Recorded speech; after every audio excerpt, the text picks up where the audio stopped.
La série commence avec 3 femmes, toutes âgées de 30 ans, mais vivant des vies très différentes. À cette époque, Manny, une ancienne élève brillante diplômée de la meilleure université du pays, avait créé une entreprise de feux d'artifice avec son mari, Yuan Shan. Bien qu'elle ait un diplôme en intelligence économique, elle avait choisi de devenir femme au foyer à plein temps après être tombée enceinte de leur fils, Jingwei. Manny a toujours fait les choses à fond. Elle se lève avant l'aube, fait du jogging, du pilate, puis prépare le petit déjeuner pour Yuan Shan et leur petit garçon. Ce jour-là, ils déménagent de leur ancien appartement à un logement plus grand. Manny pense que ce nouveau domicile leur portera chance et permettra à Jingwei d'intégrer une bonne école. Elle organise soigneusement les meubles, espérant que cela aidera les affaires de son mari et attirera la prospérité. Pendant ce temps, Gujia se réveille dans son appartement loué, achète son petit déjeuner chez un vendeur de rue et prend les transports en commun pour aller travailler. Elle est associée senior dans une boutique de vêtements de luxe appelée Mille. Gujia est travailleuse et attentive, ce qui fait qu'elle est appréciée par ses clients et la plupart de ses collègues. Puis il y a Xiao Qin, une femme joyeuse avec un visage enfantin. Elle n'a pas d'enfant et vit dans un appartement simple avec son mari, Xiao Yang, leur chat et ses poissons. Elle occupe un emploi monotone dans un bureau de gestion immobilière, mais sa personnalité est aussi lumineuse que son sourire. Ce jour-là, un nouveau collègue, Zhao, rejoint le bureau, et Xiao Qin commence à remarquer sa présence. De son côté, Yuan Shan reçoit un appel inattendu du travail, et Manny l'accompagne à son bureau. Là-bas, elle remarque qu'une employée donne une mandarine à Yuan Shan. Au lieu de se sentir jalouse, Manny va directement au supermarché et achète une boîte entière de mandarines à ramener à la maison. Pendant ce temps, chez Mille, une femme simplement vêtue entre dans la boutique, mais personne ne fait attention à elle, sauf Gujia, qui la traite comme n'importe quel client. À la surprise de Gujia, cette femme ne fait pas que regarder. Elle est prête à dépenser une somme importante pour un collier en diamant spécial. À ce moment-là, Gujia est très excitée, car cette vente pourrait lui permettre d'obtenir une promotion. Elle informe Miss Shen, la mystérieuse cliente, qu'elle doit payer le collier en totalité, et Miss Shen accepte. Gujia est si heureuse qu'elle se précipite presque pour l'annoncer à son manager.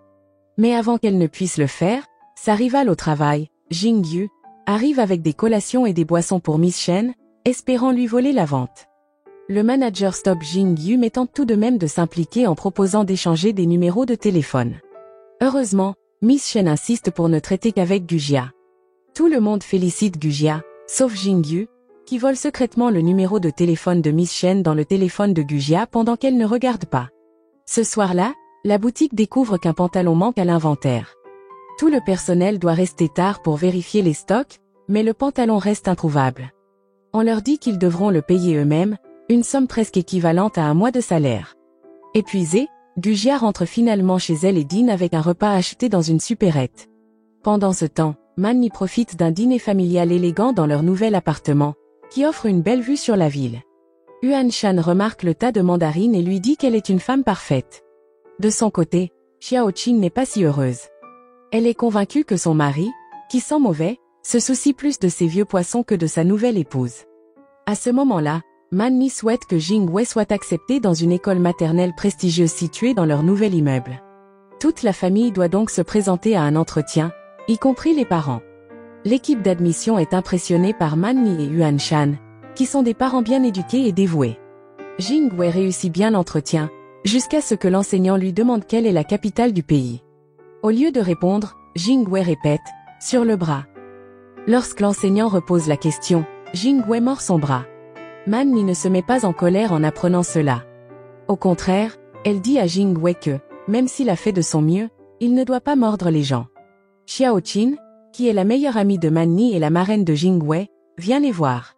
Comme Xiao Qin travaille pour la gestion de l'immeuble, Manny lui demande de trouver une personne influente qui pourrait les aider à faire entrer Jingwei à l'école. Cette personne se révèle être Madame Wang. Manny avoue à Xiao Qin qu'elle a pratiquement forcé Yuan Shan à déménager pour l'éducation de Jingwei, donc ce plan ne peut pas échouer. Pendant ce temps, Gujia a reçu un appel de sa mère, qui avait une grande surprise pour elle. Sa mère lui a révélé qu'elle avait économisé tout l'argent que Gujia lui envoyait et lui a proposé de revenir vivre chez elle. Elle lui a également rappelé sa promesse de rentrer à la maison si elle atteignait 30 ans sans mari ni maison. L'anniversaire de Gujia approchait, et elle était toujours célibataire et vivait dans un appartement loué. Après l'appel, Gujia s'est sentie confuse et s'est demandé si elle avait fait les mauvais choix dans sa vie. Au travail, Gujia a remarqué une éruption cutanée sur son visage, mais elle ne voulait pas manquer sa réunion avec Miss Shen. Ses collègues l'ont presque forcée à aller à l'hôpital, où elle a découvert qu'elle était allergique aux pêches, même si elle n'en avait pas mangé. En regardant son baume à lèvres, Gujia a réalisé que quelqu'un l'avait sabotée, et elle savait exactement que c'était Jingyu. Peu après, Gujia a envoyé un message à Miss Shen pour reprogrammer la réunion, puis elle est retournée confronter Jingyu. Elle lui a jeté de l'eau au visage et l'a averti de ne plus jamais tricher. Pendant ce temps, Xiao Qin a emmené son chat chez ses parents après que celui-ci a tué 2 poissons de compagnie de Xiao Yang. Sur place, sa mère n'a pas cessé de la presser d'avoir un enfant rapidement. Xiao Qin a expliqué que Xiao Yang prévoyait d'attendre 5 ans avant d'avoir des enfants. Mais tout à coup, Xiao Qin a réalisé qu'elle avait du retard. Un test de grossesse a confirmé ses soupçons, et maintenant, Xiao Qin paniquait, cherchant un moyen de dire à son mari obsédé par ces poissons qu'elle était enceinte. De son côté, Man Ni essayait de se divertir. Elle est allée aux pentouses de Madame Wang, apportant un gâteau pour tenter de gagner le cœur de cette femme riche. Madame Wang était fortunée, agaçante et très ignorante. Elle pensait même que les nymphéas de Monet avaient été peints par Van Gogh. Après avoir passé toute la journée à essayer de se rapprocher de Madame Wang, Man Ni n'était toujours pas sûre que la femme l'aiderait. En rentrant chez elle, Man Ni a exprimé à Yuan Shan son stress et sa frustration face à la pression de gravir les échelons sociaux. Le lendemain, Gujia a passé un entretien pour un poste de gérante de magasin, mais on lui a dit qu'elle devait apporter quelque chose de unique à la marque. Après la réunion, Gujia a ressenti une douleur et a failli s'évanouir, mais elle a insisté sur le fait qu'elle allait bien. Pendant ce temps, Xiao Qin et Zhao, les employés les moins gradés du bureau, ont été chargés de livrer des colis dans l'immeuble. Zhao a payé un livreur pour faire le travail, mais Xiao Qin n'avait pas d'argent puisqu'elle ne gérait pas ses finances elle-même. Ne pouvant joindre personne, Xiao Qin a décidé de monter 9 étages à pied. À ce moment-là, Gujia, qui livrait également des vêtements à un client, a vu Xiao Qin et lui a donné de l'argent pour qu'elle puisse engager un livreur. Pendant ce temps, Man Ni a profité de l'occasion pour se rapprocher de Madame Wang en l'aidant à descendre les escaliers en talons lorsque l'ascenseur était en panne. Elle a même prêté ses sandales à Madame Wang et a marché en chaussettes. Xiao Qin a vu combien Man Ni s'efforçait d'impressionner Madame Wang et s'est senti mal, souhaitant pouvoir en faire plus pour aider. Ce soir-là, Gujia est rentrée chez elle en se sentant vraiment malade. Sa mère, sentant que quelque chose n'allait pas, a appelé une ambulance. Lorsque Gujia s'est réveillée à l'hôpital, le médecin lui a annoncé qu'elle avait une néphrite aiguë. Heureusement, c'était un cas léger et cela pouvait être traité. Gujia était confuse de se retrouver là, mais sa mère, paniquée, lui a expliqué qu'elle était tellement inquiète qu'elle avait dû appeler l'ambulance. La mère de Gujia voulait venir immédiatement en ville pour s'occuper d'elle, mais Gujia l'a calmement rassurée et lui a fermement demandé de ne pas venir. Pendant ce temps, à la maison, Man Ni a demandé à Yuan Shan de l'aider à installer un télescope. Madame Wang l'avait déjà remporté, mais ne savait pas comment l'utiliser. Man Ni pensait que lui montrer comment s'en servir pourrait lui faire marquer des points supplémentaires auprès de la femme riche. Le lendemain, Xiao Qin est allée chez le médecin avec Man Ni pour confirmer sa grossesse. Après avoir appris qu'elle était bien enceinte, Xiao Qin s'est sentie nerveuse, inquiète que Xiao Yang ne soit pas content. Mais Man Ni l'a encouragée. Elle lui a dit que c'était son corps, son bébé et sa vie. Elle lui a conseillé de ne pas stresser à propos de ce que pensait Xiao Yang et de se concentrer sur ce qu'elle voulait vraiment. Ce soir-là, Xiao Yang est rentrée à la maison et a commencé à se plaindre que les parents de Xiao Qin venaient toujours cuisiner et nettoyer. Disant que Xiao Qin agissait comme un bébé alors qu'elle était adulte. Déçue et contrariée, Xiao Qin a dîné seule pendant que Xiao Yang rassemblait simplement ses vêtements pour la lessive. Quand Xiao Qin a montré le test de grossesse à Xiao Yang, il lui a demandé de ne pas garder le bébé. En entendant cela, Xiao Qin s'est senti blessé et a répondu qu'ils iraient à l'hôpital le lendemain pour régler tout ça. Xiao Yang, confus et sans savoir quoi dire, lui a maladroitement offert un cadeau de son voyage d'affaires. Déjà à bout, Xiao Qin a à peine regardé le cadeau. Chez Madame Wang, Man Ni aidait avec le télescope. Madame Wang a partagé son souhait de donner le nom d'astéroïde à son fils comme cadeau pour ses 18 ans. Elle a demandé à Man Ni de l'aider à trouver comment faire, sans se soucier du coût, espérant que cela pourrait aussi aider Jing Wei à entrer à la maternelle. Man Ni, fatigué des absurdités de Madame Wang, a poliment décliné et lui a rappelé que le tableau Les Nymphéas, qu'elle appréciait, était de monnaie et non de Van Gogh. Elle a ajouté fermement que l'argent ne peut pas acheter la classe ou la connaissance de l'art. Madame Wang a eu l'air surprise, peut-être même un peu impressionnée, puis elle a dit à Man Ni qu'elle lui rappelait son propre fils. Madame Wang a raconté une histoire où son fils avait été jaloux d'un camarade dont le trophée portait le nom d'un astéroïde, alors que ses deux parents étaient scientifiques. Elle avait proposé d'acheter une étoile pour son fils, mais il l'avait regardée avec dégoût. Pendant un instant, Man Ni a ressenti une vague de sympathie inattendue pour Madame Wang, réalisant que même les riches ont leurs problèmes. Le lendemain, Xiao Yang a emmené Xiao Qin à l'hôpital pour régler certaines choses. Mais en arrivant, Xiao Yang a soudain paniqué, prétendant avoir une urgence au travail. Il s'est précipité chez Man Ni pour demander conseil. Man Ni lui a expliqué qu'être mère signifie que toute votre vie change. Elle a insisté sur le fait que Xiao Qin ne serait plus seulement elle-même, car elle deviendrait mère, et tout commencerait à tourner autour du bébé. Pendant ce temps, Gu Jia a été contrainte par sa mère de participer à un rendez-vous arrangé avec un homme nommé Zanzi, qui prétendait être directeur général. Peu après, Zanzi l'a invité à dîner, mais cela s'est avéré être un événement ennuyeux de réseautage où il faisait semblant de connaître beaucoup de gens. Bien que personne ne s'intéresse vraiment à lui. Son costume bon marché détonnait et, pire encore, il a présenté Gu Jia comme sa petite amie et l'a utilisée comme photographe personnel. Après ce moment embarrassant, Gu Jia l'a immédiatement bloqué. Ses collègues l'ont qualifiée de difficile, mais Gu Jia estimait simplement qu'elle avait des standards. Peu après, Man Ni a rencontré Madame Wang pour partager des informations sur la nomination des astéroïdes. Elles se sont senties connectées lorsque Man Ni a avoué qu'elle comprenait maintenant un peu mieux le sujet. Apparemment, même les milliardaires avaient besoin de temps pour souffler. Pendant ce temps, Madame Chen s'est arrêtée au centre commercial pour acheter des bijoux et a partagé ses dernières nouvelles avec Gu Jia. Elle dépensait l'argent de son divorce de manière très extravagante. Madame Chen et son ex-mari avaient construit leur richesse ensemble, mais une fois riche, son ex était apparu avec une petite amie portant des vêtements de créateur. En fin de compte, Madame Chen avait décidé que si quelqu'un devait porter des choses coûteuses, ce serait elle. Gu Jia a ressenti un peu de culpabilité en utilisant l'argent de Madame Chen, mais elle a quand même utilisé sa carte de crédit.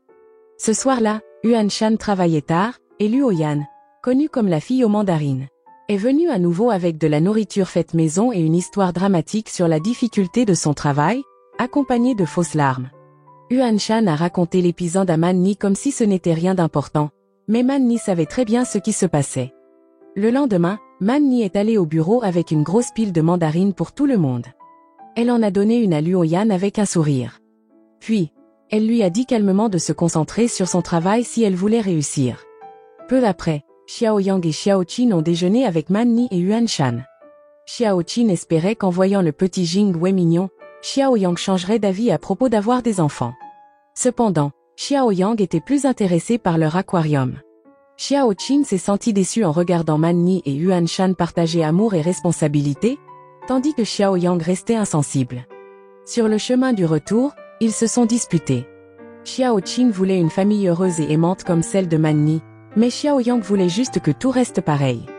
De son côté, Zanzi s'est présenté au centre commercial avec sa petite amie et a essayé d'insulter Gu Jia, se vantant qu'il était difficile à joindre parce qu'elle n'était qu'une vendeuse. Mais Gu Jia a eu le dernier mot en vendant beaucoup de vêtements à sa petite amie, ce qui a fait pleurer le portefeuille de Zanzi. Le lendemain, Xiao Yang et Shen Shu ont appris la grossesse de Xiao Qin et l'ont raconté à leur mère, espérant ainsi obtenir un peu d'argent de poche en plus. Pendant ce temps, Man Ni et Yuan Shan ont rendu visite à Madame Wang pour discuter de l'entrée de Jing Wei à la maternelle. Ils ont également dû contribuer au financement du feu d'artifice annuel, ce qui a agacé Yuan Shan, trouvant cela inutile. Mais Man Ni a gardé son calme et réussi à conclure un bon accord. Le premier jour d'école de Jing Wei, Man Ni a rencontré Jenny, surnommée la reine de l'école. Jenny a réprimandé Man Ni parce qu'elle n'avait pas apporté de cupcakes faits maison, une tradition pour les nouveaux élèves. Rapidement, Man Ni a su charmer Jenny et a promis d'en apporter avant le déjeuner.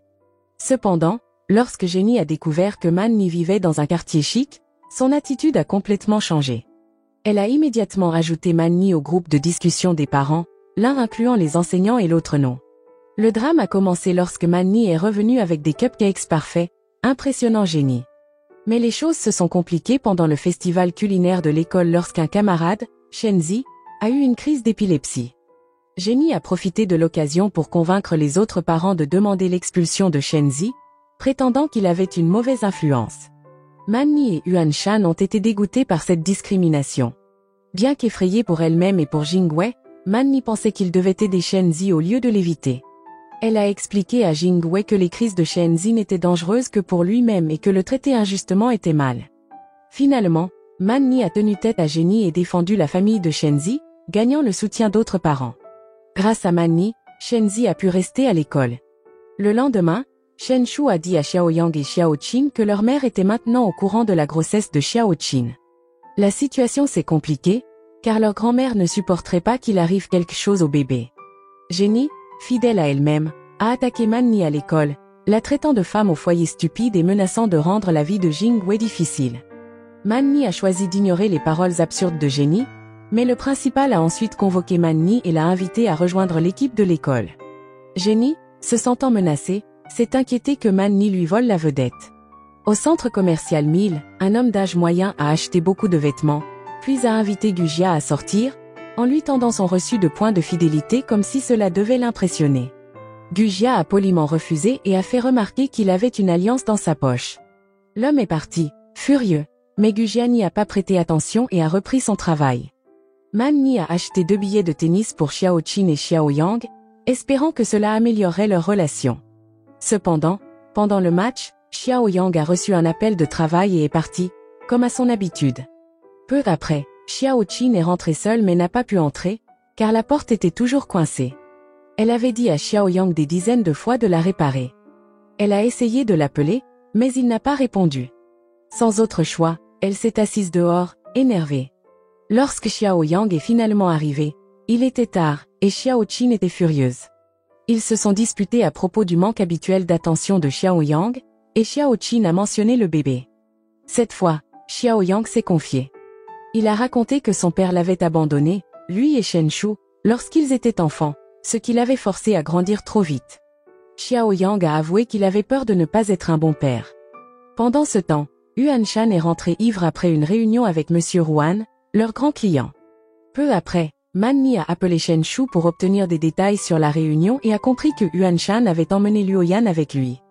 Maintenant que la mère de Xiaoqin était au courant de la grossesse, grâce à la mère de Xiaoyang, elle était folle de joie et a immédiatement emmené Xiaoqin à un rendez-vous chez le médecin. Toute la famille, y compris Xiaoyang, a applaudi en voyant l'échographie. Ce soir-là, Xiaoqin et sa mère sont allés faire des courses pour acheter des affaires pour le bébé. Tandis que Xiaoyang se plaignait que leur maison était trop petite pour tout ce nouvel équipement. Mais en secret, Xiaoyang est resté éveillé tard pour préparer un espace pour le berceau du bébé. Au magasin Mille, Gujia a rencontré un gros problème lorsqu'un reçu de points de fidélité de $2000 a été trouvé sur son compte, ce qui représentait une grave infraction pour le personnel. Gujia a insisté sur le fait qu'elle ne l'avait pas pris, mais les preuves semblaient dire le contraire. Elle a compris qu'il s'agissait du même reçu que le client étrange avait essayé de lui donner quelques jours plus tôt. À ce moment-là, Gujia a retrouvé le client et l'a supplié d'admettre la vérité, mais il s'est contenté de rire et a dit que peut-être Gujia l'avait pris après son départ.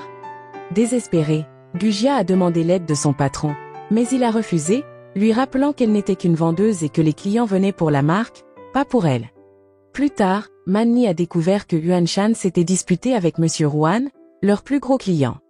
À ce moment-là, Yuan-shan ne voulait plus traiter avec Ruan, le qualifiant de radin qui ne respectait pas leur spectaculaire feu d'artifice et qui exigeait des produits moins chers. Ruan avait également forcé Yuan-shan et Luoyan à boire jusqu'à ce qu'ils ne puissent plus tenir debout. Yuan-shan voulait annuler le contrat. Man-ni, sachant que leur entreprise avait besoin de ce contrat, a proposé de négocier. Bien que Yuan-shan ait refusé, Man-ni est quand même allé voir Ruan. Cependant, Ruan a tenté de la dominer en l'obligeant à boire et en agissant de manière inappropriée. Furieuse, Man-ni l'a insultée et est partie. Peu après, Man-ni est rentrée chez elle ivre et a appris par la femme de ménage que Jingwei avait été emmenée à l'anniversaire de l'enfant de Jenny. Cela avait été mentionné dans le groupe de discussion, mais Man-ni était trop occupée et ivre pour le remarquer. Elle s'est précipitée chez Jenny et a trouvé Jingwei enfermé dans une pièce, en train de crier et pleurer. En colère mais calme, Man-ni a réconforté Jingwei, puis a traîné Jenny et ses amis dans la même pièce pour leur donner une leçon.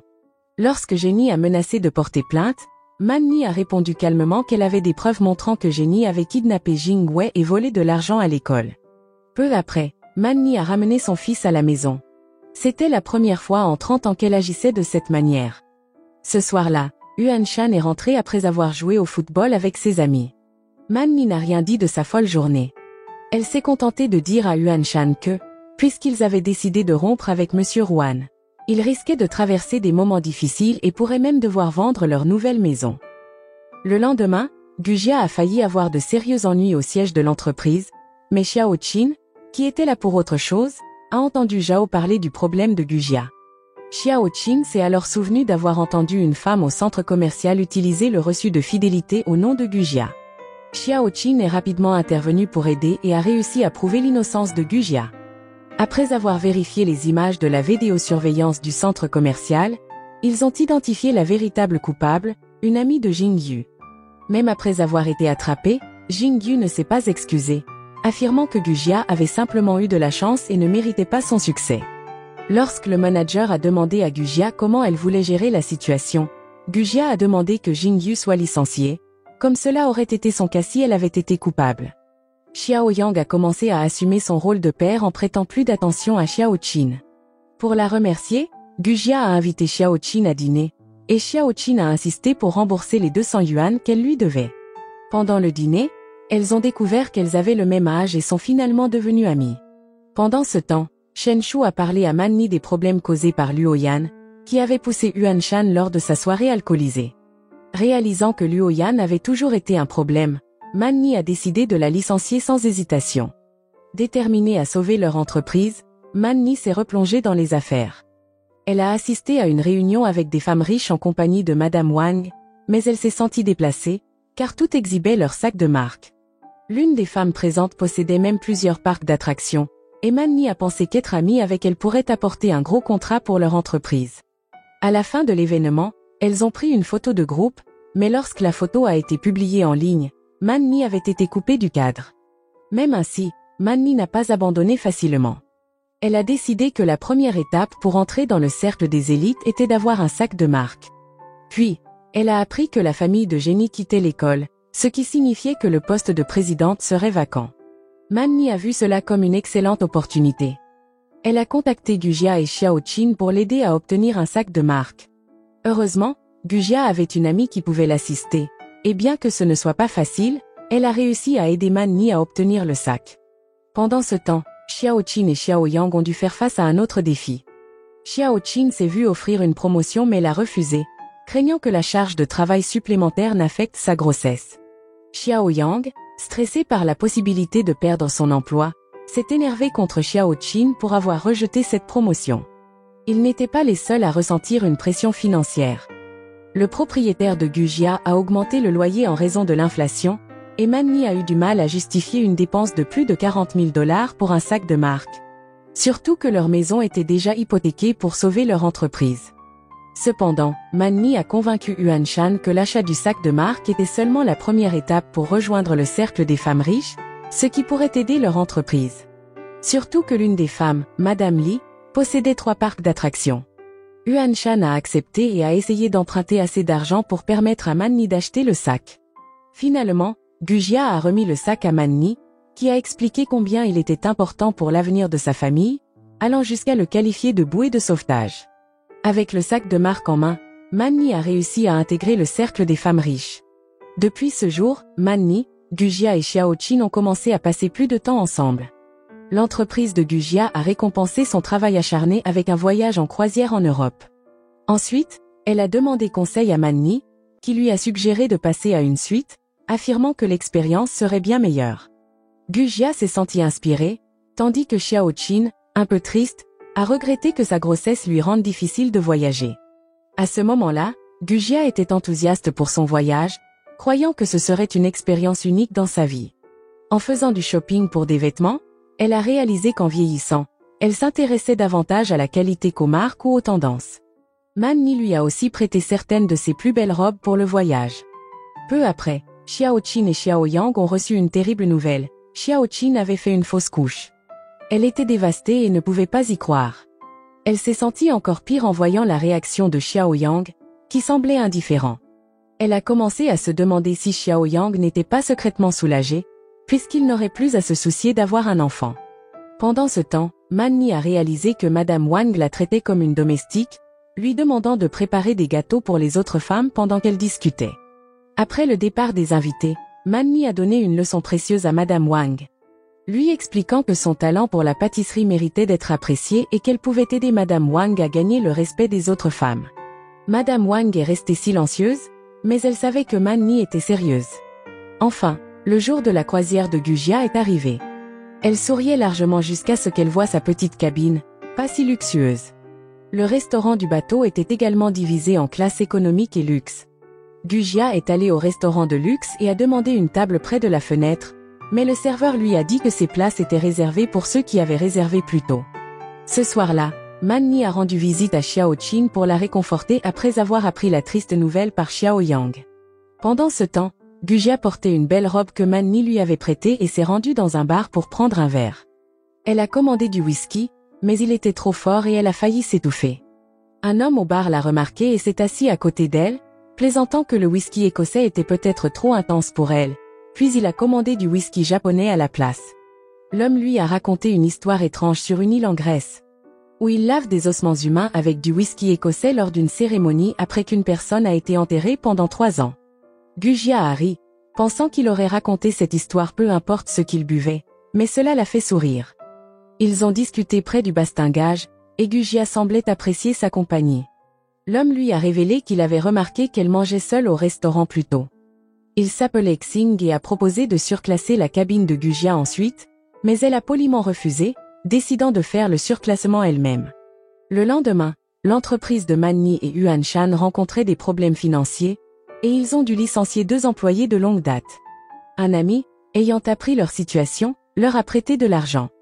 Yuan Shan était contrarié, mais Man Ni l'a rassuré en lui promettant qu'elle décrocherait une grosse commande auprès de la famille de Madame Li. Quand Man Ni a découvert que les mères riches inscrivaient leurs enfants à des cours d'équitation, elle a vendu certains de ses articles de luxe pour payer les leçons de Jing Wei, espérant ainsi se rapprocher de Madame Li. De leur côté, Xiao Qin et Xiao Yang ont passé des examens médicaux pour comprendre les causes de sa fausse couche. La mère de Xiao Qin est venue vivre chez eux temporairement pour s'occuper d'elle et a même apporté le chat de Xiao Qin pour lui remonter le moral. Xiao Yang, mal à l'aise avec la présence prolongée de sa belle-mère, a tenté de protester, mais cette fois, Xiao Qin a tenu bon. Le lendemain, Gujia s'est réveillée dans sa suite, se sentant revigorée, même si l'upgrade lui avait coûté près de $3000. Elle a décidé de s'en inquiéter plus tard. Pendant ce temps, Man Ni a rencontré Madame Li à l'école d'équitation. Grâce à Madame Wang, elle a appris que Madame Li était la seconde épouse de son riche mari. Bien que Madame Li soit fortunée, sa vie n'était pas facile, car son beau-fils ne l'aimait pas, et elle n'avait pas réussi à avoir d'enfant. Un jour, Man Ni a remarqué que Madame Li portait un bracelet en édition limitée que Man Ni avait récemment vendu. À l'école d'équitation, elle a aussi observé comment le beau-fils de Madame Li l'ignorait, bien qu'elle se soucie manifestement de lui. Lorsque Jing Wei a raconté à Yuan Shan que Man Ni l'avait forcé à suivre des cours d'équitation, Yuan Shan s'est fâché. Man Ni lui a expliqué qu'une des femmes du groupe avait envoyé ses 2 enfants étudier à Oxford, car elle avait investi dans leur éducation très tôt. Man Ni a insisté sur le fait qu'il devait se concentrer davantage sur l'avenir de Jing Wei et gagner plus d'argent pour lui offrir les meilleures opportunités. Yuan Shan n'était pas convaincu. Ce soir-là, Xing a invité Gujia à dîner dans un restaurant chic. Il n'avait pas besoin de réservation, mais a donné un pourboire au serveur pour obtenir une table près de la fenêtre. Xing semblait être un VIP, car même le chef est venu le saluer, ce qui a impressionné Gujia. Pendant le dîner, Xing s'est confié en disant qu'il était financièrement indépendant depuis un moment, bien qu'il n'ait que 37 ans. Maintenant, il passait son temps à voyager à travers le monde à la recherche d'expériences passionnantes. Il a suggéré à Gujia de se joindre à lui pour sa prochaine aventure. En guise de remerciement, Gujia a cuisiné un simple plat de tomates et d'œufs pour Xing. En retour, Xing lui a offert le bracelet qu'elle avait remarqué plus tôt.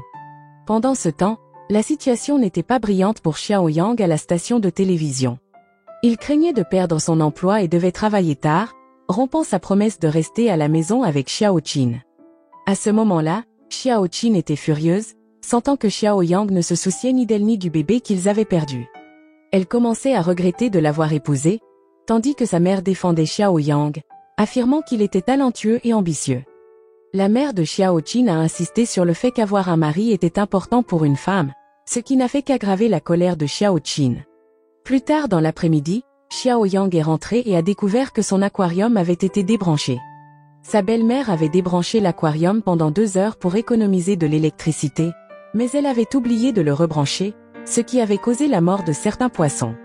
Xiao Yang était très en colère. Même la mère de Xiao Qin s'est énervée, disant qu'ils n'étaient que des poissons, tout en soulignant son absence d'émotion après la perte de leur bébé. Pour aggraver les choses, elle a cuisiné du poisson pour le dîner, mais Xiao Yang n'a pas supporté et a quitté la maison furieux. Peu après, Xiao Qin a couru après Xiao Yang, qui était sorti pour enterrer les poissons. Elle était en colère qu'il semble accorder plus d'importance aux poissons qu'à elle. Xiao Yang a éclaté, disant qu'il préférait travailler toute la journée plutôt que de rester à la maison, où sa belle-mère le critiquait constamment. En entendant cela, la mère de Xiao Qin s'est sentie profondément blessée et a décidé de partir ce soir-là. Confuse et bouleversée, Xiao Qin est allée chez Man Ni pour chercher du réconfort. Man Ni a pris soin d'elle, surtout qu'elle avait la grippe. Se sentant négligée par Xiao Yang, Xiao Qin s'est montrée plus émotive, mais Man Ni l'a doucement réconfortée et l'a invitée à rester pour la nuit. Pendant ce temps, Gujia et Xing ont assisté au dîner du capitaine sur le bateau de croisière, où une tombola était organisée avec comme prix la réalisation d'un souhait. Xing a gagné, et son souhait était que Gujia chante sur scène. Bien que son chant ne soit pas exceptionnel et ait fait rire le public, Xing semblait fasciné par elle. Après le dîner, Gujia a plaisanté en disant que Xing avait dû soudoyer le capitaine pour gagner, mais Xing a insisté sur le fait que c'était uniquement grâce à la chance et à la sincérité. Il a ensuite exprimé ses sentiments pour Gujia et a essayé de se rapprocher d'elle, mais Gujia s'est sentie submergée et a utilisé l'excuse d'être fatiguée pour retourner dans sa chambre. Le lendemain matin, Xiao Yang s'est rendu chez Man Ni pour chercher Xiao Qin. Man Ni a eu une conversation sérieuse avec lui rappelant d'être plus compréhensif et de soutenir Xiao Qin, surtout après la perte de leur bébé, car elle était brisée et désirait vraiment devenir mère. Peu après, Xiao Yang a emmené Xiao Qin prendre un petit déjeuner et s'est excusé pour son manque de sensibilité. Mais Xiao Qin a souligné que leur problème allait bien au-delà de cela. Elle a admis que perdre le bébé lui avait fait réaliser à quel point ils se comprenaient peu. Elle avait l'impression que leur amour avait diminué par rapport au début de leur relation, mais Xiao Yang n'était pas d'accord, affirmant qu'elle réfléchissait trop. À l'école d'équitation, le beau-fils de Madame Li a volontairement dirigé son cheval vers elle, la faisant tomber. Man Ni est rapidement intervenu pour l'aider et a entamé une conversation. Impressionnée par les paroles de Man Ni, Madame Li s'est confiée sur ses difficultés. Man Ni lui a conseillé d'essayer de se rapprocher de son beau-fils en tant qu'ami d'abord, au lieu de forcer une connexion maternelle trop rapidement. Lors de la dernière nuit de la croisière, Xing s'est rendu dans la chambre de Gujia et l'a invité à aller avec lui en Islande pour voir les aurores boréales. Gujia a refusé, expliquant qu'ils venaient de 2 mondes différents et qu'une fois le voyage terminé, elle retournerait à sa vie simple et à sa routine quotidienne. Xing a alors demandé s'ils pouvaient au moins échanger leurs coordonnées, mais Gujia a refusé et lui a souhaité au revoir. Quand Gujia est rentrée chez elle, elle a été surprise de trouver son propriétaire avec un agent immobilier. Le propriétaire prévoyait de vendre la maison que Gujia louait pour aider à financer le mariage de sa fille. Encore sous le choc de la nouvelle, Gujia a reçu un appel de Man Ni, qui lui a annoncé que Xiao Qin avait fait une fausse couche. Sans hésitation, Gujia a tout laissé tomber pour rejoindre Man Ni et rendre visite à Xiao Qin. À ce moment-là, Man Ni et Gujia ont uni leurs efforts pour remonter le moral de Xiao Qin, en lui proposant une journée amusante. Mais Xiao Qin a refusé, disant qu'elle n'en avait pas envie. Puis, Man Ni a eu une autre idée. Elles ont visité l'université où elle et Xiao Qin avaient étudié, s'infiltrant dans une classe et prétendant être à nouveau des étudiantes. En regardant les étudiants, elles se sont remémorées leurs jeunes années d'il y a 10 ans. Xiao Qin a profité du moment pour exprimer ses frustrations concernant son mari, et elles ont tellement ri que le professeur les a expulsées de la classe. Après leur journée amusante, la réalité les a rattrapées. En rentrant chez elle, Man Ni a découvert que son père était venu rendre visite à Jingwei pendant son absence. De son côté, Gujia devait désormais trouver un nouveau logement, tandis que Xiao Qin a demandé à Xiao Yang de faire un test de fertilité. Elle ne voulait pas revivre la douleur de perdre un autre bébé sans comprendre pourquoi. Xiao Qin a même envoyé les résultats à sa mère, ce qui a rendu Xiao Yang furieux, car il estimait que son intimité avait été violée. Heureusement, les résultats de fertilité de Xiao Yang étaient bons, ce qui a apaisé une partie des tensions entre eux. Ce soir-là, Xiao Yang a dit à Xiao Qin que ce n'était peut-être pas leur relation qui se dégradait, mais qu'ils vieillissaient simplement, rendant la vie moins excitante qu'avant. Xiao Qin a ensuite aidé Gujia à emballer ses affaires. Gujia était un peu triste de quitter son ancien logement, surtout parce qu'il était proche de son travail et offrait une belle vue sur la ville. Son nouveau logement était à plus d'1 heure de métro, mais Gujia était déterminée à économiser de l'argent et prévoyait d'utiliser ses économies pour voyager 1 fois par an. Cette nuit-là, Manny fit un cauchemar où elle voyait son père faire un AVC. Paniquée, elle l'appela pour s'assurer qu'il allait bien, mais il dormait et, agacé, raccrocha. Le lendemain matin, Manny rendit visite à son père et lui expliqua que vivre seule la rendait inquiète. Elle lui donna 3 options: la laisser installer une caméra de surveillance, engager une aide à domicile, ou venir vivre avec elle et Yuan Shan. Mais son père refusa toutes les options. Cependant, Manny remarqua un prospectus pour une maison de retraite sur son bureau, ce qui la bouleversa. Son père insista sur le fait qu'il ne voulait pas être un fardeau pour elle. Peu après, Manny et Yuan Shan emmenèrent son père visiter une maison de retraite, mais Manny n'était pas satisfaite de la qualité et n'aimait pas l'idée. Ils visitèrent ensuite une maison de retraite plus luxueuse recommandée par Yuan Shan, mais le coût élevé mit son père mal à l'aise à l'idée qu'il paie pour cela. Leur fils, Jing Wei, exprima aussi son inquiétude pour son grand-père, ce qui adoucit un peu l'attitude de ce dernier. Se sentant peu apprécié au travail, Xiao Yang décida de prendre du temps libre pour être avec Xiao Qin. Ironiquement, Xiao Qin voulait désormais retourner au travail. Pendant ce temps, Madame Li annonça joyeusement à Manny que, grâce à ses conseils, sa relation avec son beau-fils s'était améliorée, même si l'enfant se comportait encore un peu mal. Madame Li mentionna également l'entreprise de Manny à son mari, qui accepta de les rencontrer sur le terrain de golf. Peu de temps après, Yuan Shan et Manny rencontrèrent Madame Li, qui dit simplement à Yuan Shan d'envoyer les documents et que l'affaire serait conclue. Yuan Shan fut surpris de voir à quel point tout cela semblait facile. Il fut impressionné par la manière dont Manny avait obtenu un accord commercial aussi important et lui demanda de revenir travailler à plein temps dans l'entreprise pour l'aider. Cependant, Manny préférait rester active dans le cercle des mères riches, estimant que ses relations apporteraient plus d'opportunités. À ce moment-là, Yuan Shan n'était pas content, pensant que ces femmes étaient snobs et pouvaient avoir une mauvaise influence sur Manny. Mais elle insista sur le fait que c'était le seul moyen d'améliorer leur style de vie. Le lendemain, au mille, Xing fit une apparition soudaine, surprenant Gujia.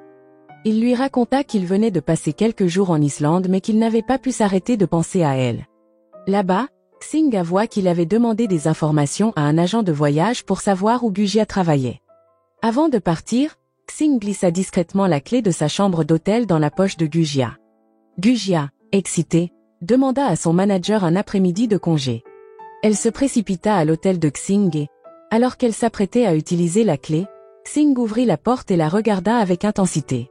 Ils se prirent dans les bras et s'embrassèrent passionnément. La série se termine. La leçon morale de cette série: quand vous doutez, achetez un sac à 40 000 $, accusez les poissons, et si un riche débarque d'Islande, peut-être qu'une sieste est une meilleure idée.